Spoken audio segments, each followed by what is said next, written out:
On Sunday, January 13th, 2008, Rhonda Smith sat in the back pew of the historic Trinity Lutheran Church in tiny Springfield Township, Pennsylvania, doing her best to try to stay calm. The 42-year-old choir singer knew that her pastor, Greg Shreves, would soon call her up to the pulpit to speak, so she was keeping a close eye on him, waiting for his signal. The winter sun streamed in through the stained glass windows of the 18th century sanctuary, and the rays caught the minister's beautiful pale blue eyes. And when this happened, Rhonda noticed, and right away she couldn't help but think to herself how unbelievably handsome the minister really was. At age 56, Shreves was an unlikely minister. He had spent decades as a country club golf pro and official on the professional golf tour before answering God's call in 2005. Shreves was more than 6 feet tall and very fit, and he had blonde hair that was still visible amongst his grays. And he was single. Now, Rhonda was not romantically involved with her minister. To her mind, it was just more of an intimate friendship. But she was deeply touched by everything the minister had done for her. On this particular Sunday, as Rhonda sat nervously in the pew, Pastor Shreves announced that a fundraising campaign he had launched to help Rhonda with her expenses had brought in $3,000. Then Pastor Shreves gave the signal to Rhonda for her to come up and say a few words. And so when Rhonda stood up and began walking towards the pulpit, the 100 or so people in the pews immediately began to applaud and cheer as she walked towards the front. By the time Rhonda was standing at the pulpit next to Pastor Shreves, she was totally embarrassed, but also very touched. Rhonda had actually asked Pastor Shreves for this opportunity to thank the whole congregation, but now that she was actually up there, she was shaking with anxiety. She looked over at Pastor Shreves, who nodded warmly to her, as if to say, "You can do this." So Rhonda took a deep breath, and then she began to speak. She would tell the members of the church that in the 2 years since she had been attending Trinity Lutheran, she had felt welcomed with open arms. This really felt like her home. Rhonda's voice broke as she admitted to the struggles in her life, struggles that many in the congregation already knew about. Rhonda was unable to work full-time because of her battles with mental illness, which had driven her at times to thoughts of suicide. She had been in danger of being evicted from her apartment because she couldn't afford her bills when Pastor Shreves stepped in and began raising money for her. Rhonda tearfully said she owed a debt of gratitude to everyone in the sanctuary as she looked out at all the beaming faces. Out in the crowd was Judy Zellner, a 60-year-old grandmother who was Rhonda's best friend at church. Judy had actually introduced herself to Rhonda on the very first day that Rhonda had shown up at Trinity. And in no time, they were having lunches together like old pals. There was also Mary Jane Fonder, who was also out in the pews, and she was a singer in the choir with Rhonda. Mary Jane was 65 years old and very eccentric. She often wore a wig, sometimes backwards, but she was so kind. One time, when Rhonda was not feeling very well, Mary Jane had baked her a blueberry pie as a way to cheer her up. And of course, there was Pastor Shreves standing right next to Rhonda, who had taken Rhonda under his wing and even offered her temporary work in the church office. Rhonda had never met a man that was so caring and loving. To close out her speech, Rhonda, again very tearfully, told the congregation how thankful she was, and she also said, I don't know what would have happened to me without all of your love and support, so thank you. And then after that, the room broke into applause again. As Rhonda stepped down from the pulpit, Pastor Shreves made a show of smiling really wide and winking right at Rhonda, really letting her know how special she was. And as she walked back to her pew, feeling very special, she couldn't help but wonder if any of the other women in the congregation felt just a little jealous because of her obvious close relationship to Pastor Shreves, someone that all the women really seemed to like in this church. But just then, Rhonda noticed someone unfamiliar sitting in her row. The man had a gray beard, messy hair, and he wore glasses. His clothes looked rumpled, and Rhonda noticed that he was actually the only person in the entire church who was not clapping for her. The following Sunday, Rhonda did not go to church. Instead, she was sobbing uncontrollably on the phone with a mental health counselor, saying that she was a failure and couldn't drag herself out of bed. Social workers were so worried about her that they visited Rhonda's apartment just to make sure she didn't hurt herself. When they got there, they found Rhonda in her pajamas, looking like she hadn't slept for days. The social workers really wanted her to sign up for an inpatient treatment program, but Rhonda said absolutely not. She was supposed to start work as a temporary secretary for the church on Monday, and she was not about to miss that, even if it meant giving up going into this treatment program. She had made a promise to Pastor Shreves that she would do this job, and she was not about to let him down. Rhonda knew that she was repeating a familiar pattern. Just when something good was right within reach, she would have a mental breakdown that kind of ruined it. She had always dreamed of being a teacher, but these bouts of depression and anorexia had kind of doomed her ambitions. Now she was unemployed in her 40s, and her romantic life was not much better. Rhonda was a smart and attractive person, but her relationships always fell apart. At one point, she had poured her heart out to Pastor Shreves about her history of bad boyfriends. And when she did, he put his arm around her and he reminded her that it only takes one good person. Pastor Shreves called that Sunday night to check in on Rhonda after she didn't come to church. He wanted to make sure Rhonda was okay, but he also wanted to make sure that she'd be able to work the next day. The pastor was going to be away at a conference, and so he needed someone there at the church to answer the phones. And Rhonda promised him she would be there bright and early. By Wednesday morning, so 3 days into her temporary job, Rhonda had learned the routine of her new job, but it was making her lonely.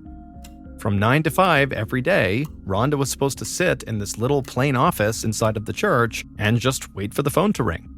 With Pastor Shreves gone, she was the only person in the church, so she had no one to talk to while she worked and way too much time to think about her own problems. But on this Wednesday, she did her best to cheer herself up by reminding herself that she had a date that day after work. He was a nice man that she'd met in a bipolar disorder support group, so maybe he would understand the ups and downs of her life. But right now, the end of the day when that date was going to start seemed really far off to Rhonda. Rhonda wished someone, anyone, would call just to break up the monotony of the day. Even if that call came from the very eccentric, backwards wig-wearing Mary Jane Fonder, who often called the church and seemed totally confused. In fact, Mary Jane had called the church on Rhonda's first day of work on Monday, and when Mary Jane realized that Rhonda was filling in for the receptionist, Mary Jane promptly wished Rhonda a belated happy birthday. It was not Rhonda's birthday, but she said that she appreciated Mary Jane's thoughtfulness. But then Mary Jane began asking Rhonda, well, why didn't you invite me to your birthday party? Rhonda had said there was no party, but Mary Jane just did not believe her. Rhonda had finally made an excuse to get off the phone. But now, 2 days later, sitting in this room feeling so bored, left with these horrible thoughts in her head, Rhonda kind of wished Mary Jane would call. At least it was something to do. Rhonda had talked to mental health counselors 4 times in the past week as she felt herself slipping into the blackness of depression. Her parents were really worried about her. Her dad called her every morning just to hear Rhonda reassure him that she was up and at 'em. Rhonda wished that she really felt that way. At 10:55 a.m. that day, the metallic clunk of the church's side door opening broke the silence. Rhonda thought it might be Pastor Shreves, back from his conference earlier than expected, and for a moment, she was really excited.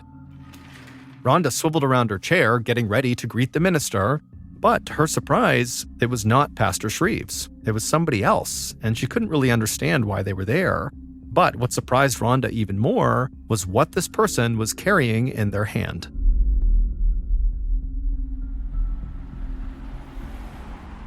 Two hours later, at 1 p.m., Judy Zellner, who was Rhonda's best friend at church, parked outside of Trinity Church and stepped out of her van into the crisp winter air. Judy had long ago lost her tolerance for cold days like this, and so she made a beeline for the church building. Judy fumbled for her keys, eager to get inside of the warm building. She glanced into the ground floor window of the church offices, but didn't see anybody inside. Judy was the sexton of this church, which, she would joke, was a fancy way of saying she was the cleaning lady. And on this day, that was why she was at the church, to clean it.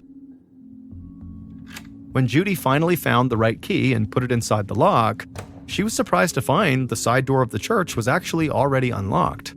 Springfield Township was a community of only 5,000 people with very little crime, but the policy was, on weekdays, the church doors were supposed to be locked. But regardless, Judy stepped through the door and began to peel off her coat, and as she did, she looked up and noticed the door that led into the office where Rhonda was working was open. Judy walked over and stuck her head in the door and called out hello, but nobody called back. So Judy opened the door the rest of the way and she looked into the office, but there was no one sitting behind the desk, there was nobody inside the office, and she was about to leave and go walk around the church to find where this mystery person was who had unlocked the side door, when Judy spotted something just on the side of the desk inside of this office. It was somebody's foot. Judy at first didn't even know what to do, but then instinct took over and she rushed around the desk and she looked down and she could not believe what she was seeing. There was a woman laying face down in a pool of blood that had totally saturated the carpet beneath her. The woman's long brown hair was all matted red, and the side of her face that Judy could see was totally destroyed. It was like a shattered mess of flesh and bone. But whoever this woman was, she was still breathing. Judy could see her chest rising and falling. Judy wanted to roll this person over and try to perform CPR, but she could tell the woman's injuries were just too severe for her to help. Then it dawned on Judy, whoever hurt this person could still be inside the church. And so Judy snatched the church's cordless phone off its cradle and ran outside without her coat. Standing in the parking lot, freezing cold and shaking with fear, Judy dialed 911. When the dispatcher answered, Judy blurted out that somebody was attacked inside of her church. Paramedics and a state trooper arrived a few minutes later, and Judy showed them to the church office where she had found the woman on the ground. And when the paramedics went in there, the woman on the ground was still alive. And so the paramedics asked Judy to leave the office while they attended to this woman, and so Judy nodded and went back outside again, but then looped around to the side of the building and looked into the office through the window. And when she did, she saw the paramedics lift the woman off the ground and roll her over onto a backboard to take her out to the ambulance. And it was at this point that Judy finally got a look at this woman, and the woman who had been hurt was her dear friend, Rhonda.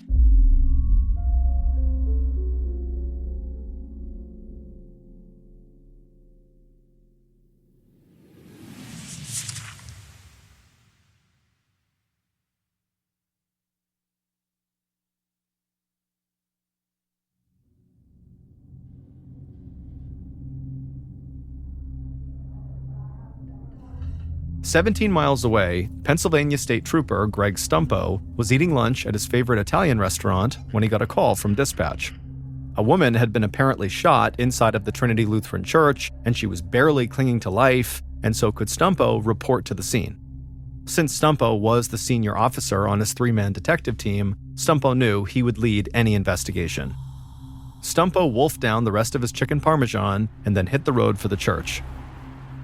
Even though he had been a detective in rural Bucks County, Pennsylvania for almost a decade now, Stumpo really had never gotten to investigate many murders. Springfield Township itself had seen only 2 murders in the entire last 2 decades, and so Stumpo felt a big rush of adrenaline as he drove. By the time Stumpo arrived, the church was already crawling with police looking for physical evidence from the shooting. So Stumpo walked up to one of the other troopers and asked where he could find the woman who made the 911 call, Judy. The trooper immediately turned and pointed out to an idling van out in the parking lot. So Stumpo walked over and he knocked on Judy's window, which totally startled Judy.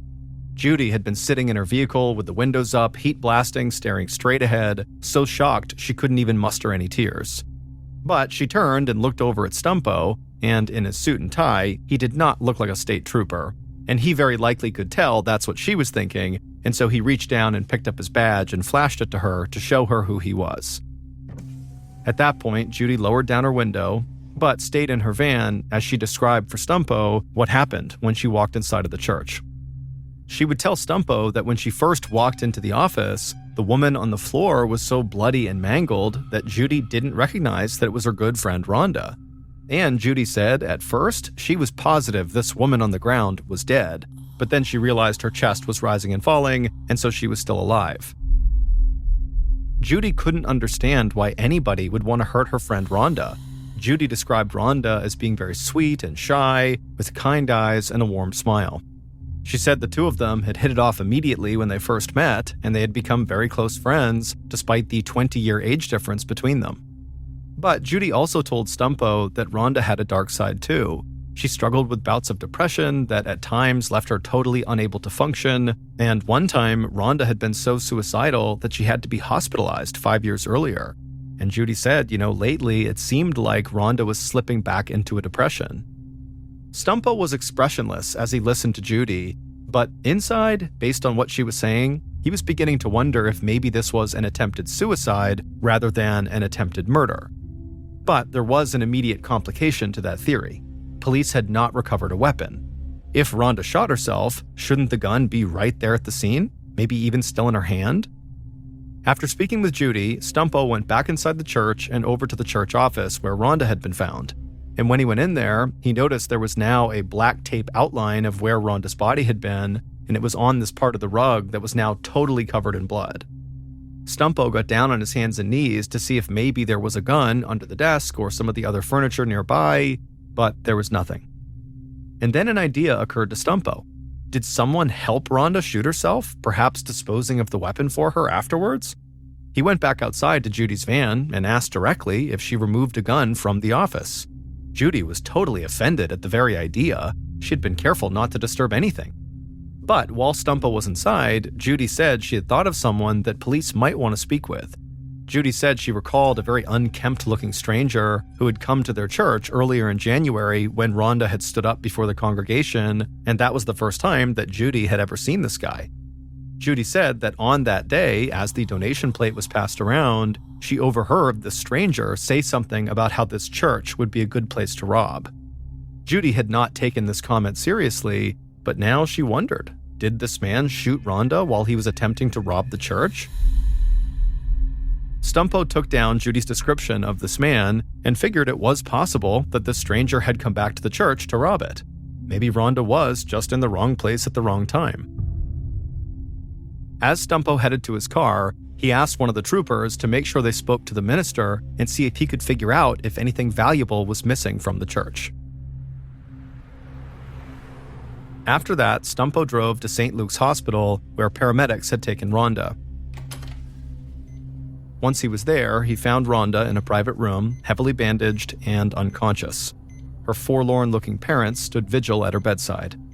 The doctor told Stumpo before he entered that Rhonda was being kept alive by machines, and it was very unlikely that she would survive after so much brain damage and loss of blood.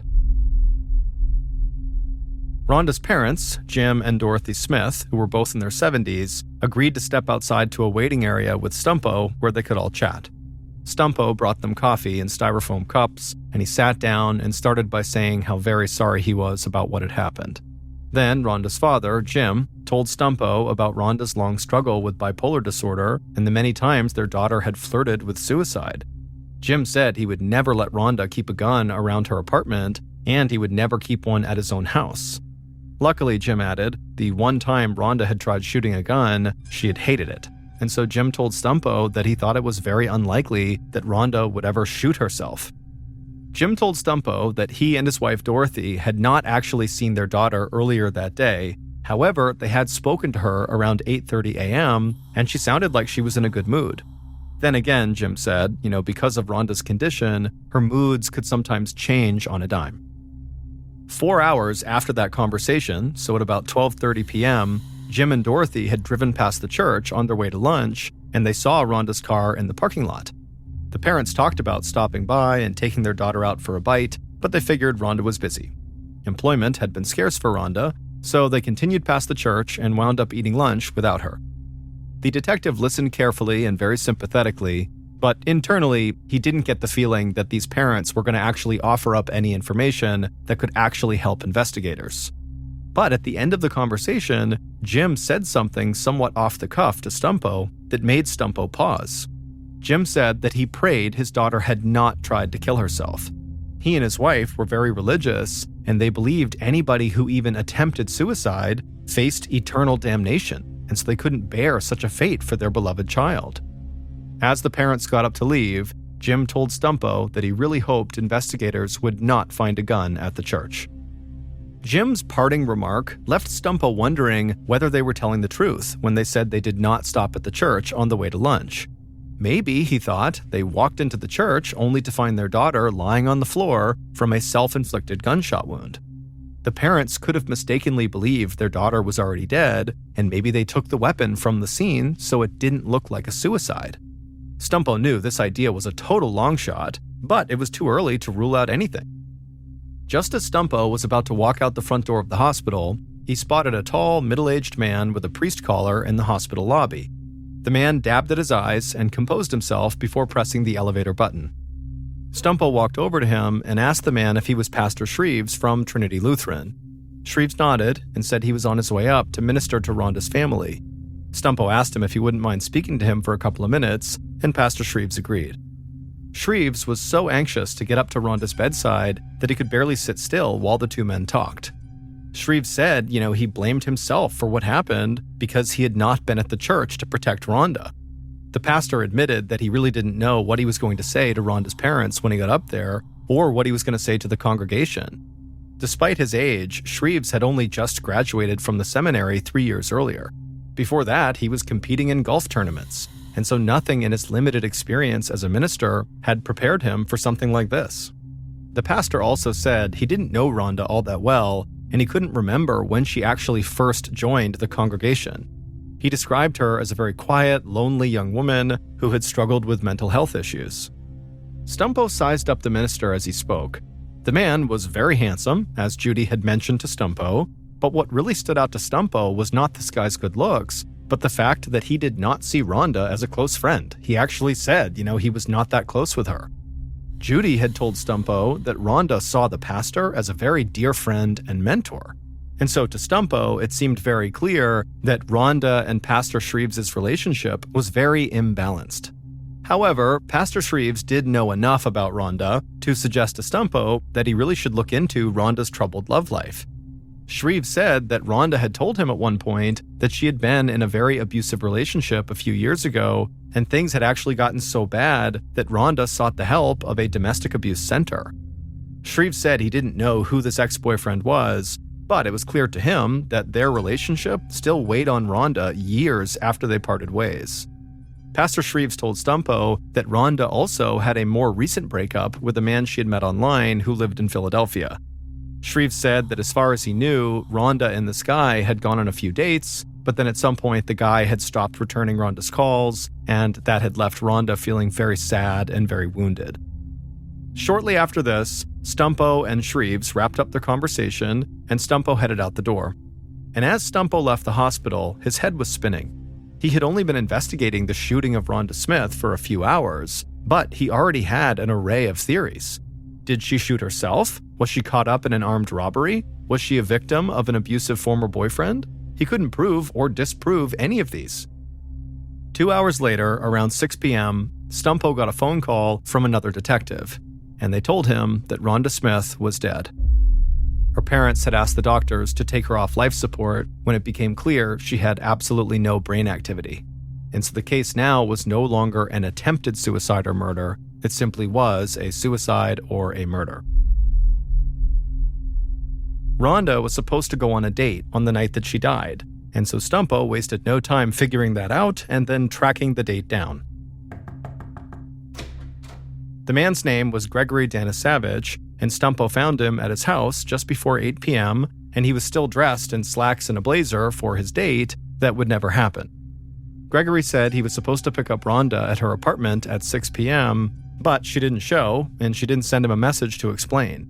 And so he had sat outside in his car for a while, and then finally just went home, hoping that nothing had happened to her. Unfortunately, Stumpo said, something had happened to her, but he wouldn't provide any details. Stumpo asked where Gregory had been late on Wednesday morning, and he had a ready answer. He said he was taking care of his mother as she recovered from surgery. Now seeming a bit nervous, Gregory told Stumpo that the last guy Rhonda had been dating might have wanted to harm her. And so he said, Rhonda feared that that guy was just using her for sex, and so she had tried to slow the relationship down. But when she did that, the guy basically stopped calling her, at which point Rhonda began calling him, but he never picked up. Stumpo thanked Gregory for the tip, and then he left. However, when Stumpo followed up on Gregory's tip about this previous guy who Rhonda had been seeing, who apparently was just using her for sex, well, Stumpo quickly determined that it was a total dead end. The guy's name was Ray Finkel, and he would tell Stumpo that he had only gone on 4 dates with Rhonda, and he had stopped calling her really just because her house was too far away. Finkel said he was working all day Wednesday, the day that Rhonda was killed, and he had the security card check-in to prove it. As Stumpo ended the call with Ray Finkel, he was thinking that neither Gregory nor Ray even knew Rhonda well enough to want her dead. these were not exactly torrid love affairs. However, the abusive ex-boyfriend that Pastor Shreves had warned about turned out to be a much darker story. A social worker at the domestic abuse center that Rhonda had called said that Rhonda had accused this man of sexually assaulting her 4 years ago and getting her pregnant. Rhonda eventually got an abortion, but the social worker said that Rhonda was haunted by the experience. Then the social worker said that as part of Rhonda's therapy, she kept a journal of her relationship with her abuser. And so the social worker told Stumpo that maybe that journal would give investigators the information that they needed. Rhonda's parents gave Stumpo the spare key to their daughter's apartment.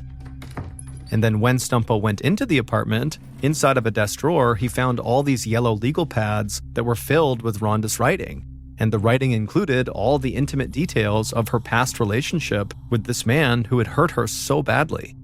They painted a picture of a very unhappy romance, one that continued even after she accused this man of abuse. But Rhonda indicated in her more recent entries that she had not had any contact with this guy for 2 whole years.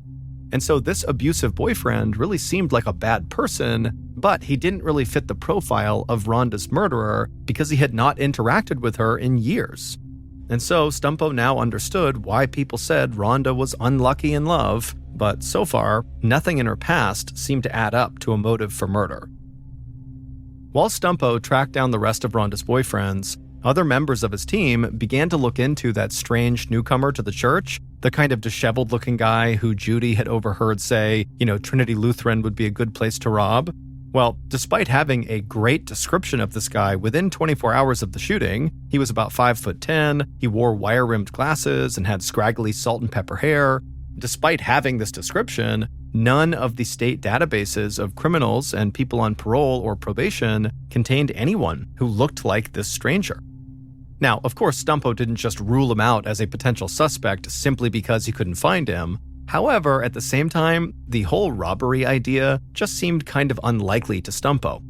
Pastor Shreves had told Stumpo that the church rarely had any cash inside, and the pastor actually looked all around the church and couldn't find anything missing following the shooting. So if Rhonda really was the victim of a robbery gone bad, then why wasn't anything stolen? And so 2 days into this investigation, and Stumpo had almost nothing to show for all his effort.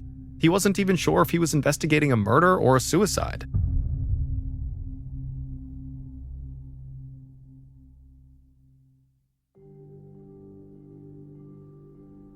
A few days later, on Monday afternoon, January 28th, so 5 days after the murder, Stumpo sat in the balcony of the church as Pastor Shreves led Rhonda's memorial service below. More than 250 people had packed into the church to show their love for Rhonda.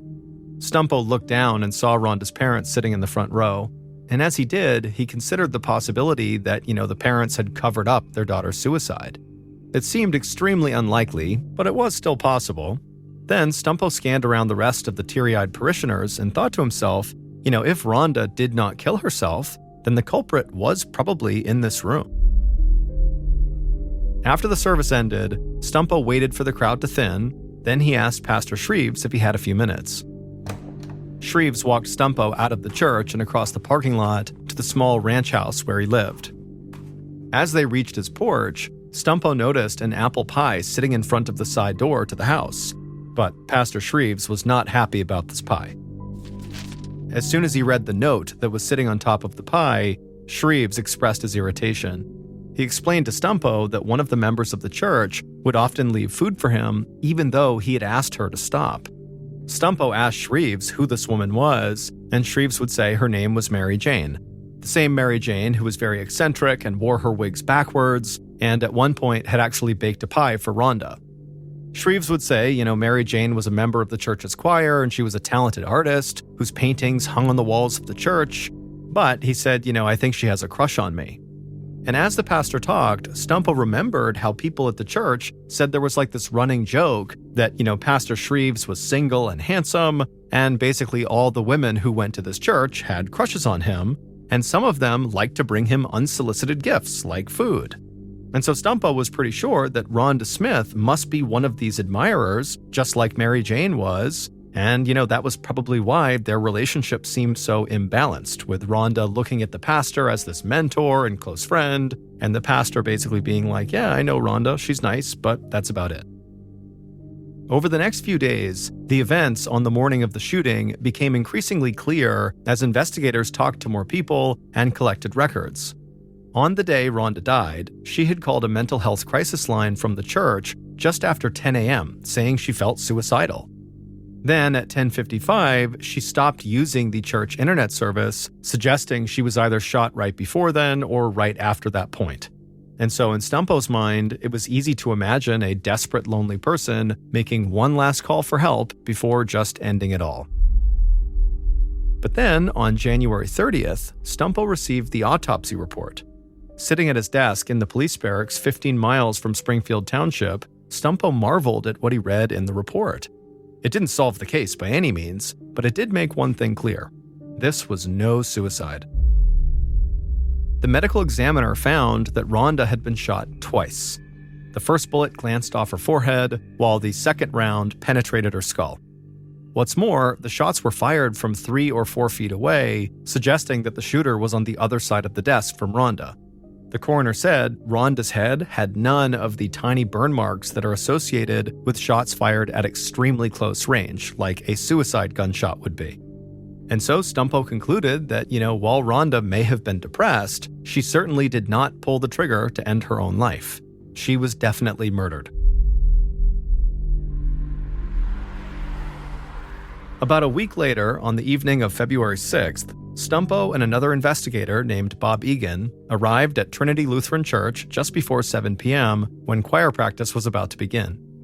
One of the few members of the church community they had not spoken with yet was Mary Jane Fonder, though they had heard a lot about her.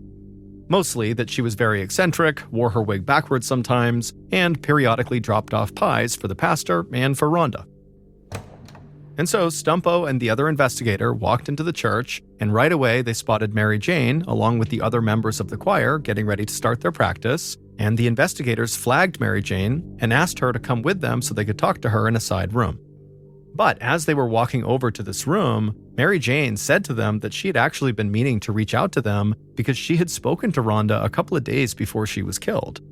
Mary Jane said she had called into the church and was surprised when Rhonda answered and not the normal secretary. But Mary Jane said she had actually just taken the time to talk to Rhonda because Mary Jane had been worried about Rhonda's state of mind, like many other people in the church were. And so Mary Jane told the investigators that Rhonda apparently had such a crush on Pastor Shreves that, at least to Mary Jane, it seemed like it was clouding her judgment.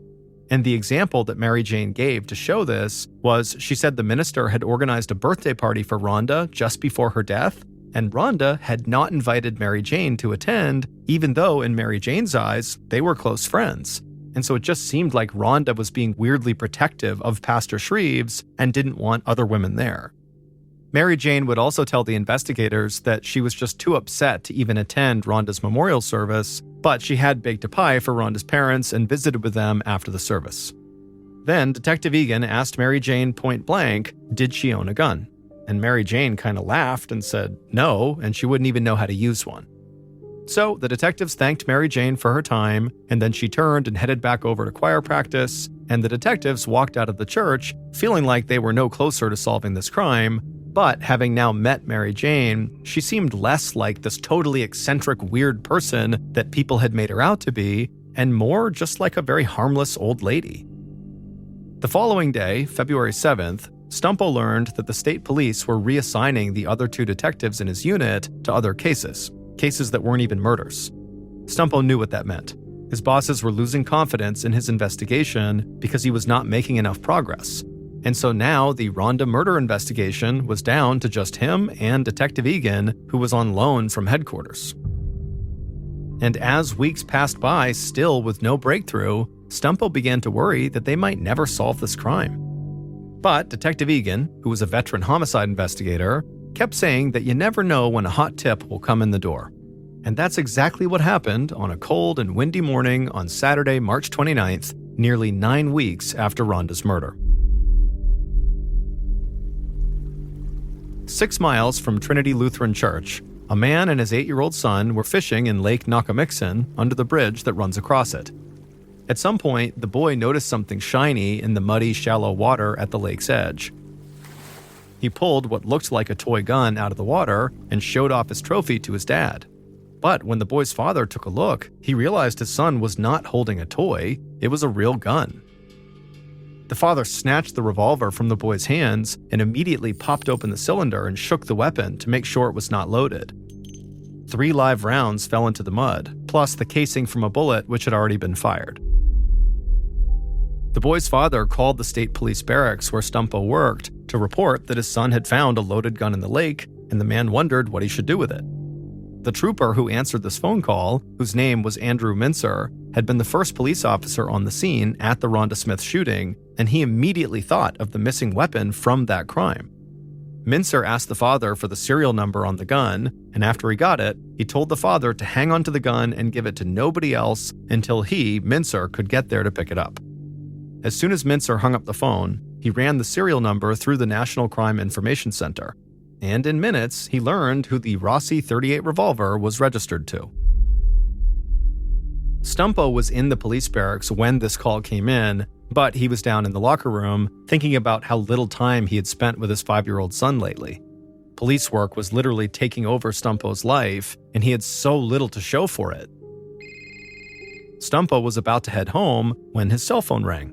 The call was coming from within the station he was standing in, and so Stumpo sighed at the thought of even more police work to do. But the instant Stumpo answered, Mincer, who was very excited, told him that a little boy who had been fishing out in Lake Nakamixon had just found a .38 caliber revolver just like the one that had been fired at Rhonda Smith. Mincer said the gun was purchased in 1994, 14 years before Rhonda's murder. But despite being a bit old and having been in the water, it still appeared to be in working condition. And so Stumpo suddenly felt totally energized, and he couldn't help but think, this sounds like we have just found the murder weapon. The next day was a Sunday, but the ballistics expert at the state trooper barracks happened to be in the crime lab that day, working on another case. Stumpo convinced him to drop what he was doing and test the gun the boy found in the lake against the slug that the coroner pulled from Rhonda.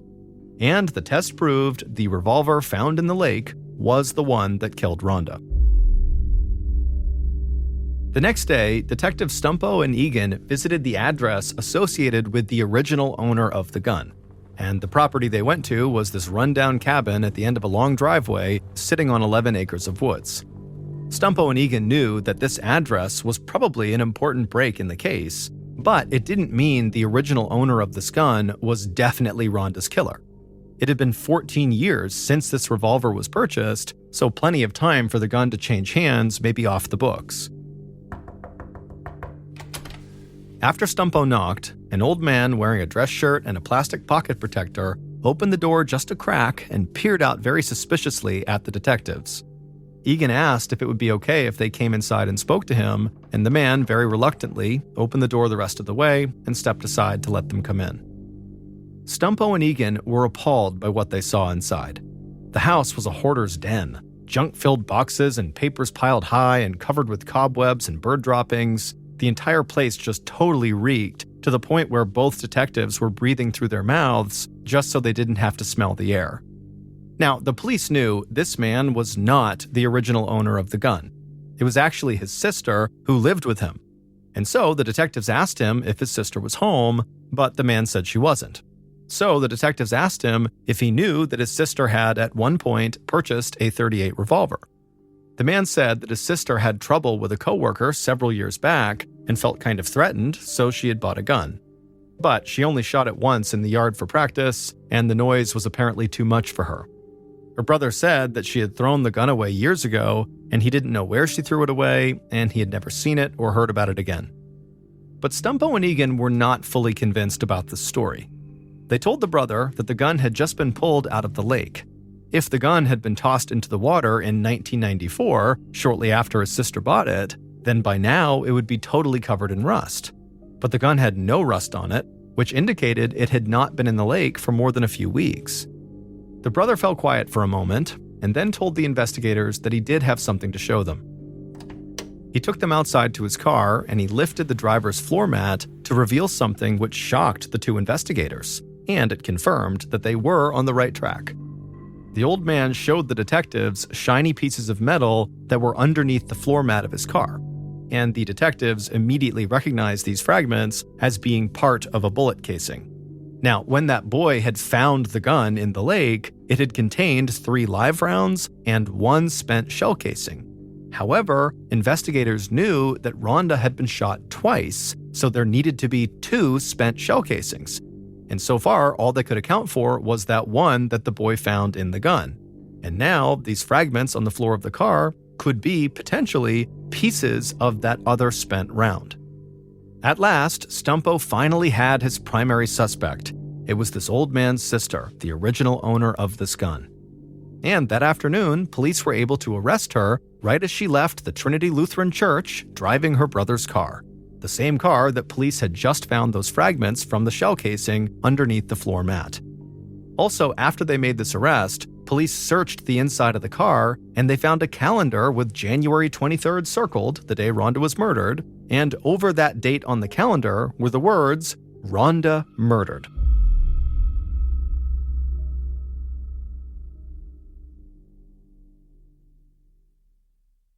Based on Stumpo and Egan's investigation, here is what really happened on January 23rd, the day Rhonda was murdered.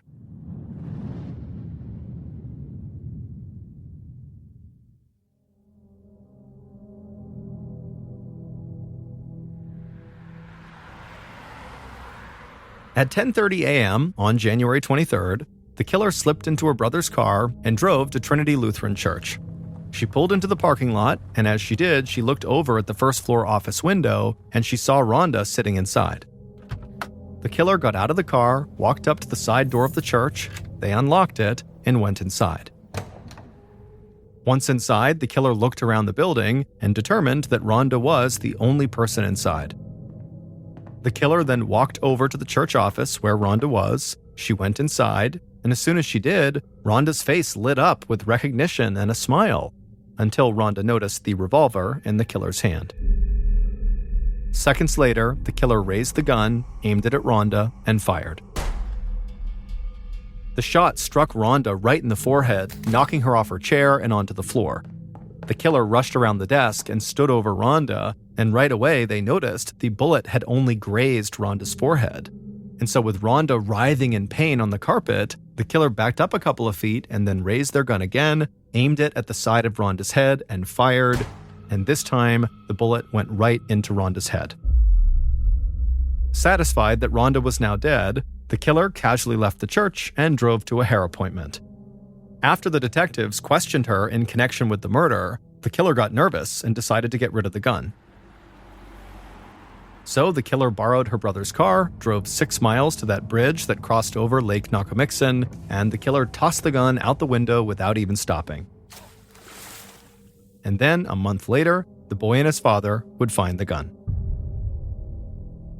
It would turn out the original owner of the gun and Rhonda's murderer was none other than the eccentric, backwards wig-wearing, apple pie-making Mary Jane Fonder. Mary Jane did not see Rhonda as a desperately lonely, depressed person on the brink of suicide.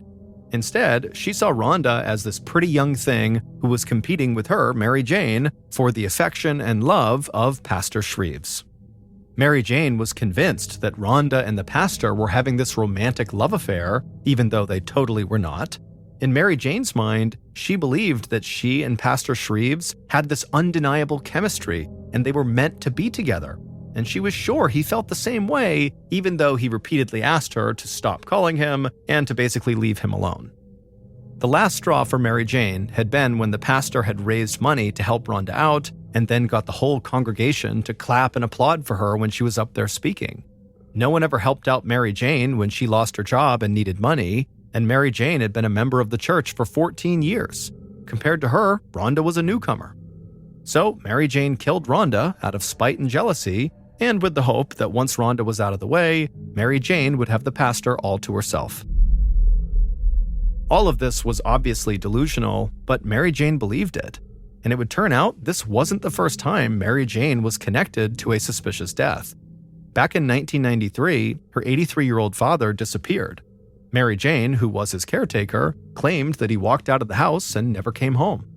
Now, at the time, police did suspect that Mary Jane had killed her father and either completely destroyed his body or managed to hide it really well. And Mary Jane, she remained under suspicion for this death, but police could never prove it. In the end, Mary Jane would be convicted of murdering Rhonda, and she would be sentenced to life in prison. However, she would die in prison only 10 years into her sentence.